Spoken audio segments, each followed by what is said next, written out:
Mega brother నాగబాబుకు Rajya Sabha పదవి వరిస్తుందా అంటే అవుననే సమాధానం వినిపిస్తోంది. కొద్ది రోజుల్లో నాగబాబును కేంద్ర మంత్రిగా చూడబోతున్నాం. ఎస్, వైసీపీకి చెందిన రాజ్యసభ సభ్యులు మోపిదేవి వెంకటరమణ, బీదా మస్తాన్ రావు పదవులకు రాజీనామా చేశారు. వైసీపీకి గుడ్ బై చెప్పారు. అయితే ఆ 2 రాజ్యసభ సీట్లు టీడీపీ ఖాతాలో వెళ్తాయనే ప్రచారం జరిగింది. అయితే అనూహ్యంగా రాజ్యసభ పదవికి ఆర్ కృష్ణయ్య కూడా దూరమయ్యారు. పదవికి రాజీనామా చేశారు. ఇలా ఖాళీ అయిన 3వ సీట్ జనసేనకి ఖాయమని తెలుస్తోంది. ఆ సీటే మెగా బ్రదర్ నాగబాబుకి వరించబోతుందట. 2019 ఎన్నికల్లో జనసేన తరపున నరసాపురం పార్లమెంటు స్థానానికి పోటీ చేశారు నాగబాబు. ఆ ఎన్నికల్లో 2వ స్థానంలో నిలిచారు.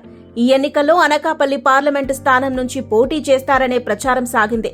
అయితే పొత్తులో భాగంగా ఈ సీటును బీజేపీకి కేటాయించటంతో సీఎం రమేష్ పోటీ చేసి గెలుపొందారు. దీంతో నాగబాబు సీటు త్యాగం చేయాల్సి వచ్చింది.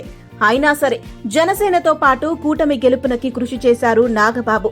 కూటమి ప్రభుత్వం అధికారంలోకి రాగానే టీటీడీ చైర్మన్ పోస్టును నాగబాబుకు ఇస్తారనే ప్రచారమూ సాగింది. కానీ నాగబాబు అంత సుముఖత వ్యక్తం చేయలేదు. రాజ్యసభ పదవిపైనే ఆశలు పెట్టుకున్నారు. అయితే అది కేంద్ర మంత్రి పదవి కోసమేనని తాజాగా తెలుస్తోంది. ఎన్డీఏలో ఏపీ నుంచి టీడీపీతో పాటు జనసేన ఉంది. టీడీపీ 16 పార్లమెంటు స్థానాలను గెలుచుకుంది. జనసేన 2 సీట్లలో గెలిచింది. అయితే టీడీపీకి కేంద్రంలో 2 మంత్రి పదవులు లభించాయి. కానీ జనసేనకు మాత్రం ఒక్క మంత్రి పదవి కూడా ఇవ్వలేదు. విస్తరణలో ఛాన్స్ ఇస్తామని బీజేపీ హైకమాండ్ చెప్పినట్లు టాక్ నడిచింది. అయితే ఆ మంత్రి పదవి నాగబాబు కోసమేనని తాజాగా తెలుస్తోంది.